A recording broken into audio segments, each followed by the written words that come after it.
March 15, 1971, Warner Brothers Executive Conference Room in Burbank, California. 11 studio executives sat around a massive mahogany table, and every single one of them believed they held all the power in the room. They'd called this meeting for one purpose: to lock down Clint Eastwood for the next decade of his career, to own him completely, to make sure that every dollar he generated would flow through their hands first. Clint walked in at exactly 10 in the morning, wearing jeans and a leather jacket, looking nothing like a man about to negotiate the biggest contract of his life. He sat down without shaking hands, without small talk, and the lead executive slid a 100-page contract across the polished wood surface. "This is the best deal any actor has ever been offered," the executive said with absolute confidence. $10 million guaranteed over 10 years. "You'll be set for life, Clint. Your children will be set for life. All you have to do is sign." Clint picked up the contract and started reading, and the room went silent except for the sound of pages turning. He read for 30 seconds, maybe 40, his face showing absolutely nothing.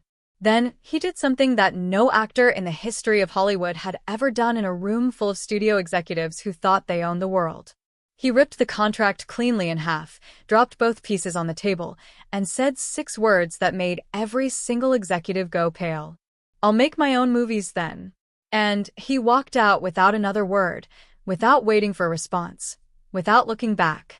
What those 11 executives didn't know, what nobody in Hollywood knew, was that Clint Eastwood had been planning this moment for 6 months. He hadn't walked into that room on impulse or emotion.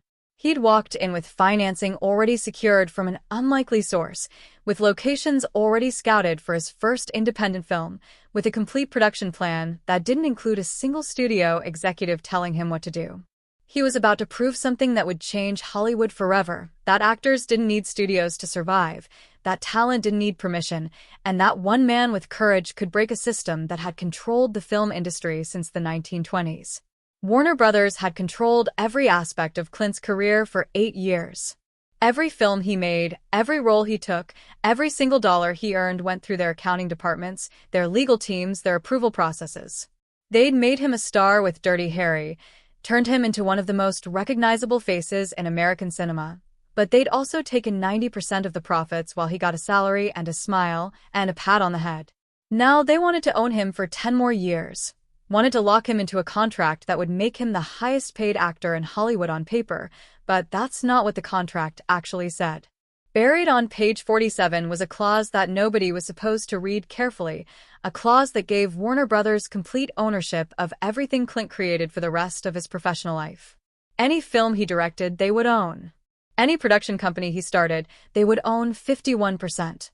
Any script he wrote, any merchandise with his image, any creative work that came from his mind, it all belonged to them forever. The $10 million wasn't a partnership. It was a purchase price for a human being's entire creative output for the rest of his existence.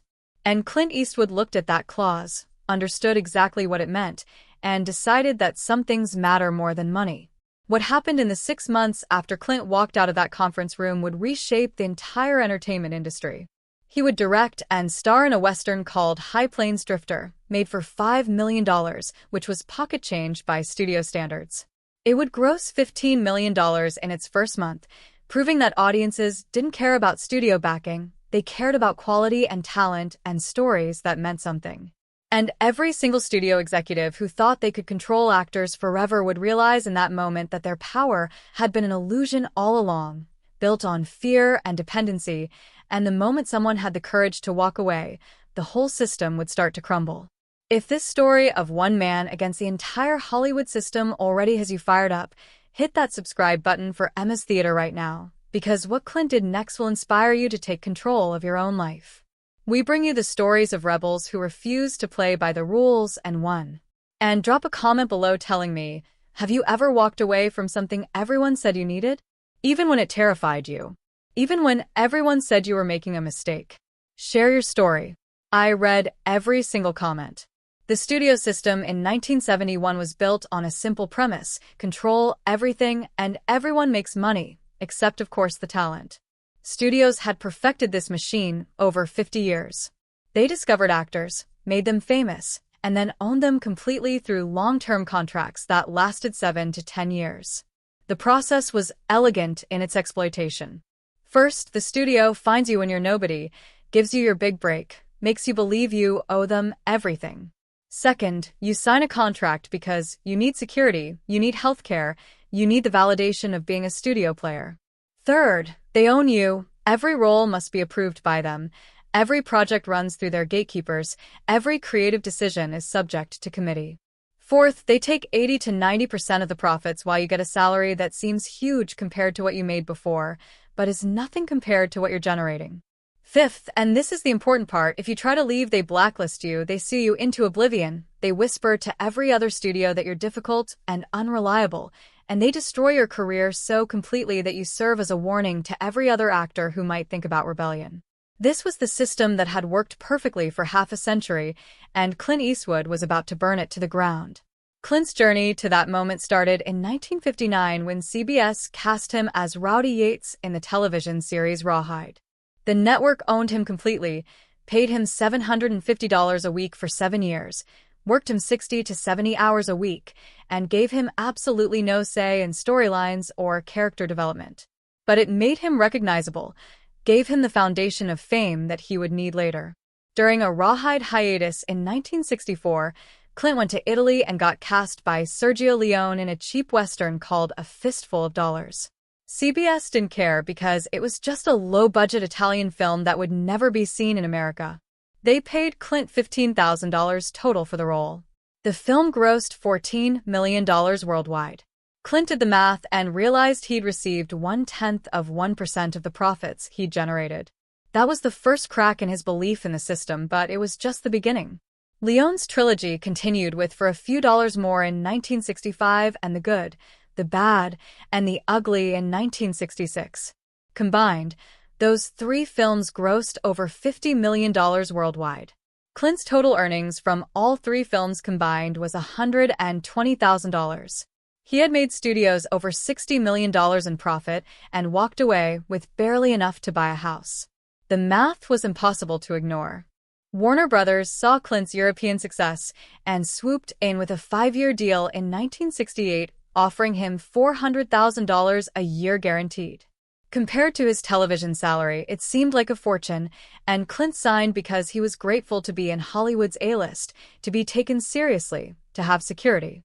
That's how they got you, with gratitude and the illusion of generosity.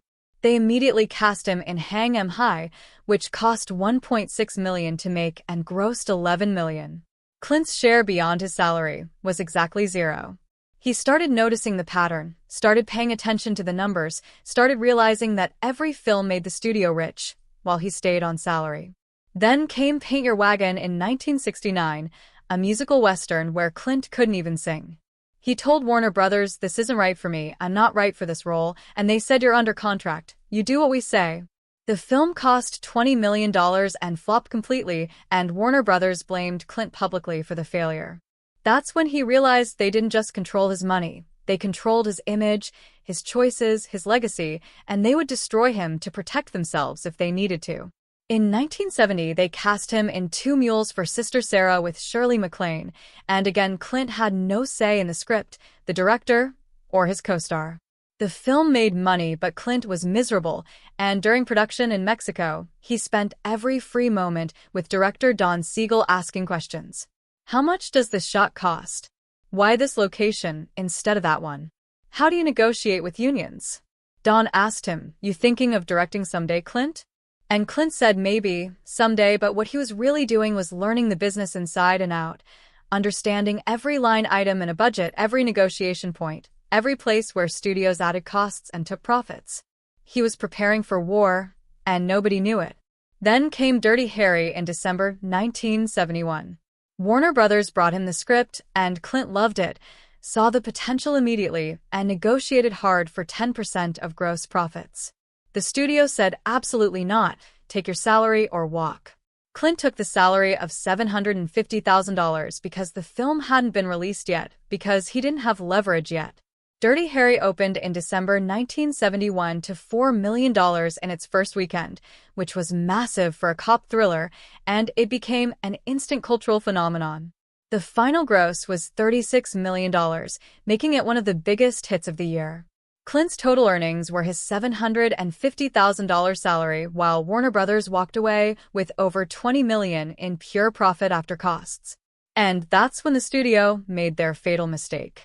They called Clint in for a contract renewal meeting in March, actually before Dirty Harry had even been released, because they knew they had a hit coming, and they wanted to lock him down before he realized his true value. The contract they offered was extraordinary on the surface, 10 years and $10 million guaranteed, more money than Clint had made in his entire career up to that point. But on page 47, buried in legal language that most actors never read carefully, was the clause that would give Warner Brothers ownership of everything Clint would ever create. Any film he directed would belong to them. Any production company he started would be 51% owned by them. Any script he wrote, any merchandise bearing his image, any creative work that originated in his mind for the rest of his professional life, it all belonged to Warner Brothers forever. They weren't offering him a partnership. They were buying his soul, and they assumed he would be so dazzled by the $10 million number that he wouldn't notice. 11 executives sat in that conference room, all men over 50, all believers in the old system, all confident that they held every card. Clint sat across from them, 40 years old, alone, reading their contract. The lead executive leaned forward with a smile and said, "Clint, this is the best deal any actor has ever been offered. You'll be set for life. Your children will be set for life. All you have to do is sign right here." Clint read page 47 slowly, carefully, then looked up and asked, "So you own everything I create for the rest of my life?" The executive smiled wider and said, "We prefer to think of it as partnership, Clint. We're investing in you." Clint said, "Partnership means 50-50. This is ownership." The executive's smile faded slightly, and he said, "This is how the business works. This is how it's always worked. This is the deal." And that's when Clint Eastwood stood up, picked up that 100-page contract with both hands, and ripped it cleanly down the middle. The sound of tearing paper was the only noise in that room for 3 full seconds. He dropped both halves on the table and said, "I'll make my own movies then," and walked out while 11 men sat in stunned silence trying to process what had just happened. No actor had ever done this. No one had ever walked away from $10 million. No one had ever challenged the system so directly. The lead executive sat there for a long moment, then said, "He'll be back. He has no choice. He needs us." Another executive asked, "Should we call our lawyers, start preparing litigation?" The lead shook his head and said, "No need. He'll be crawling back within a week when he realizes he can't work anywhere else in this town." They had no idea what was coming because they didn't know that Clint hadn't walked in unprepared. He'd been planning this for 6 months, ever since he realized that Dirty Harry was going to be massive. During the production of 2 Mules for Sister Sarah in Mexico, he'd spent every spare moment learning the business of filmmaking from Don Siegel. He'd been asking detailed questions about budgets, locations, union negotiations, every technical aspect of production. In September through December of 1970, while still under contract to Warner Brothers, Clint had quietly met with independent producers in San Francisco, Las Vegas, even Montana, anywhere except Hollywood where studio spies might see him. He asked the same question at every meeting: how much does it cost to make a real film without studio backing? And he got the same answer every time: $3 to $5 million if you're smart about it, if you plan carefully, if you don't waste money on the bloat that studios build into every budget. Clint had been saving aggressively for years. His television money, his film salaries, his European residuals, all of it carefully invested and protected. He had roughly $2 million in liquid assets, and his house in Carmel was paid off completely. His lifestyle was surprisingly modest for a movie star. He could fund a small film himself if he absolutely had to, though he was hoping he wouldn't need to risk everything. In December 1970, he met Robert Daly, a former studio accountant who'd gone independent and produced small films successfully. Daly knew the margins, understood the economics, and he told Clint something that changed everything. "If you direct, that's $300,000 you don't pay someone else. If you star, that's another $500,000 saved. You could make a quality film for $3 million, maybe less, and own it completely." That conversation led to Clint legally forming Malpaso Productions in January 1971, named after the Spanish word for bad step or misstep, which was intentionally ironic because everyone in Hollywood said going independent was a bad step, career suicide, a mistake you couldn't recover from. Clint structured the company so he owned 100% and Warner Brothers owned nothing. He brought in Robert Daly as producer, and they started hunting for the right script. Clint read over 200 scripts in 2 months, looking for something very specific.